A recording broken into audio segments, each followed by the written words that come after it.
Welcome back to my channel Hindi pedia. मैं doctor आरती कुलश्रेष्ठ आज आपसे रूबरू हो रही हूँ क्लास 10th की हिंदी बुक क्षितिज के चैप्टर ऋतुराज के माध्यम से। महान कवि ऋतुराज का जन्म सन 1940 ईस्वी में राजस्थान के भरतपुर डिस्ट्रिक्ट में हुआ था। राजस्थान यूनिवर्सिटी जयपुर से इन्होंने इंग्लिश में एमए किया और आफ्टर रिटायरमेंट जयपुर में ही रहकर हिंदी काव्य क्षेत्र को अपनी कलम से इन्होंने अलंकृत किया। इसके लिए उन्हें कई पुरस्कारों से सम्मानित किया गया, जिनमें सोमदत्त परिमल सम्मान, मीरा पुरस्कार, पहल सम्मान और बिहारी आदि पुरस्कार मुख्य हैं। तो बच्चों, आपके सिलेबस में जो कवि ऋतुराज द्वारा रचित कविता है वह है कन्यादान। बहुत ही भाव प्रेरक कविता है, जिसमें माँ अपनी बेटी को परंपरागत रूढ़िबद्ध बंधनों से मुक्त होकर स्वयं की अलग पहचान बनाने की सीख देती है। स्त्री को कोमल कहना उसे पुरुषवादी समाज में कमज़ोर दिखाने वाले शब्द है। यह कविता माँ के जीवन भर के संचित अनुभवों की पीड़ा की अभिव्यंजना को बखूबी दर्शाती है। तो इन्हीं गुणों से भरपूर हम कविता को पढ़ते हैं और समझते हैं इसका भावार्थ। कितना प्रामाणिक था उसका दुख, लड़की को दान में देते वक्त जैसे वह उसकी अंतिम पूंजी हो। इस कविता में कवि विवाह से पूर्व कन्या या बेटी की मनः स्थिति का चित्रण और साथ ही में माँ या बेटी के जीवन के प्रति मनस्थिति का वर्णन करते हुए यहाँ पर कवि कह रहे हैं कि कन्यादान के समय में जो माँ का दुख है वह प्रामाणिक है, यानी उसे किसी प्रमाण की आवश्यकता नहीं है। वह सच्चा है, सत्य है, दिखावा या झूठा नहीं है। अपनी बेटी का कन्यादान करते समय माँ को महसूस हो रहा है मानो उसने जो पूरे जीवन भर पूंजी या संपत्ति को अभी तक संजो कर रखा था वह किसी और को देने जा रही है। यहाँ बेटी को अंतिम पूंजी एक खास अर्थ में कहा गया है, क्योंकि बेटी में ही माँ की प्रतिच्छवि होती है। वह उसके सुख दुख की साक्षी होती है। बेटी ही माँ के सबसे करीब होती है और आज इन्हीं गुणों से भरपूर उसकी संपत्ति या पूंजी विदा हो रही है। लड़की अभी सयानी नहीं थी, अभी इतनी भोली सरल थी कि उसे सुख का आभास तो होता था, लेकिन दुख बाँचना नहीं आता था। पाठिका थी वह धुंधले प्रकाश की, कुछ तुकों, कुछ लयबद्ध पंक्तियों की। तो जो ऐसी चिंता मन में है तो माँ उसके उन्हीं वैवाहिक जीवन के बारे में फिक्र करती हुई सोच रही है कि मेरी बेटी तो अभी बहुत ही कम उम्र की है, भोली है, नादान है। सयानापन या चतुराई तो उसने अभी जानी ही नहीं। हमेशा उसका सुखों से ही पाला पड़ा है। जो विवाह का जीवन होता है या वैवाहिक जीवन, उसमें तो नित्य नई नई चुनौतियां और जिम्मेदारियों को निभाना पड़ता है, जो सहज नहीं होता। और मेरी बेटी को तो इन सब का ज्ञान ही नहीं है। वह तो अभी सुख भरा जीवन ही जीती रही है। दुख तो उसने बाँचना यानी पढ़ना सीखा ही नहीं, आता ही नहीं। कहने का मतलब यह है कि कभी इसने किसी दुख, समस्या या कष्ट का अनुभव ही नहीं किया। वह तो पाठिका है। पाठिका मतलब पढ़ने वाली लड़की है, स्त्री। यानी उसने तो अभी धुंधले से अस्पष्ट रोशनी में जीवन की पुस्तक के जो तुकों और रागों से भरपूर जो कुछ सुखमय और खुशनुमा पृष्ठ हैं उनको ही पढ़ा है। अर्थात उसे अभी तक वैवाहिक जीवन की मात्र खुशियों के बारे में ही पता है।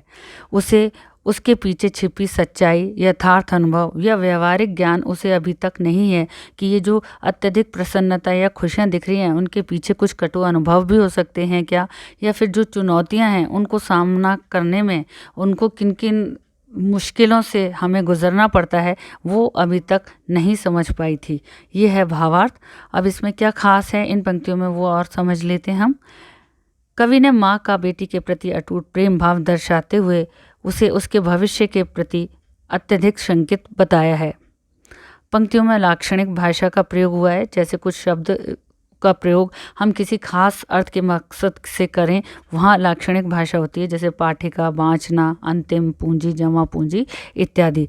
साथ ही में तत्सम, तद्भव और उर्दू के शब्दों का इस्तेमाल किया गया है।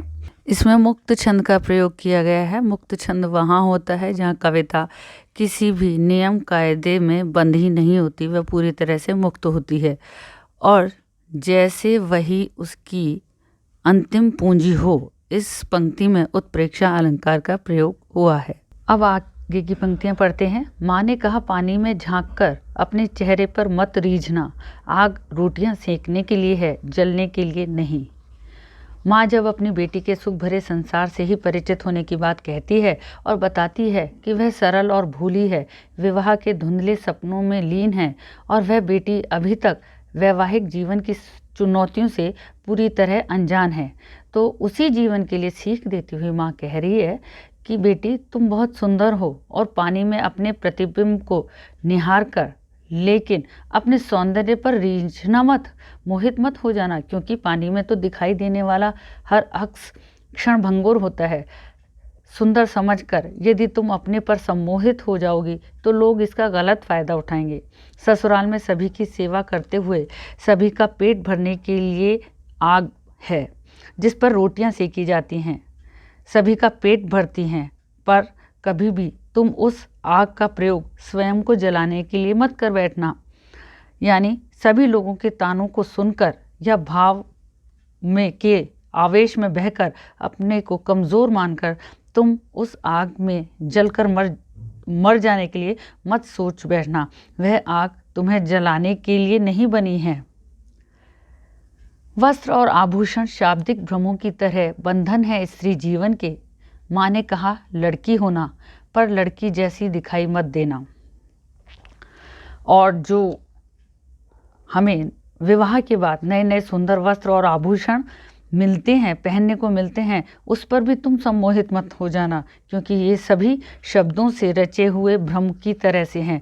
जैसे हम शब्दों से कोई भी भ्रम बता सकते हैं, स्थिति को झुठला सकते हैं, वैसे ही ये वस्त्र और आभूषण भी छलावा हैं। स्त्रियों के लिए सबसे बड़े बंधन है। यदि तुम इनके छलावे में आ गई तो अपने जीवन को कैसे सार्थक बना पाओगी। ससुराल में लोग इनका लालच देकर तुम्हें नियम कायदों की बेड़ियों में जकड़ लेंगे। ये जो सभी वस्त्र और आभूषण होते हैं वे स्त्री के व्यक्तित्व को समाप्त कर डालते हैं और उनको समाप्त करने का एक तरह से मीठा षड्यंत्र होते हैं। इसलिए तुम उनके छलावे में मत आना, स्वयं को निडर और साहसी बनाना। माँ कहती है, यह सत्य है कि तुम एक लड़की हो, लेकिन लड़की शब्द को अपनाना मत। यानी उसके साथ में, यानी स्त्री या लड़की के साथ में जो कोमलता, मधुरता, सौंदर्य, सहनशीलता इत्यादि शब्द समाज द्वारा जोड़ लिए गए हैं, उनसे स्वयं को परे रखना। अर्थात लोगों को कदापि यह एहसास न होने पाए कि तुम अबला हो, असहाय हो, सहनशीलता से भरी हो, दूसरों पर निर्भर हो इत्यादि, क्योंकि लोग इन्हीं शब्दों के भ्रम जाल में फंसाकर तुमसे पहचान छीन लेंगे। तुम्हें तो अपना स्वाभिमान बना के रखना है। लड़कियों के गुण, कमनीयता, कोमलता आदि को स्वयं में आने मत देना। तुम्हें तो चट्टान की भांति कठोर बनकर हर चुनौती का सामना करना है और तुम्हें सबला बनना है। इस तरह हम देखते हैं कि ये जो पूरी कविता है, इसमें कवि ने स्त्री की शोचनीय सामाजिक स्थिति की ओर संकेत किया है। स्त्री जो होती है वो अपना घर बार छोड़कर विवाह के बाद दूसरे परिवार में आती है और वहाँ जी जान से सभी की सेवा करती है, स्वयं की इच्छाओं को मार डालती है दूसरों की खुशी के लिए, फिर भी कोई उसकी कीमत को नहीं पहचान पाता। ससुराल के लालच और तानों से परेशान होकर वह बेटी आत्महत्या के लिए मजबूर हो जाती है।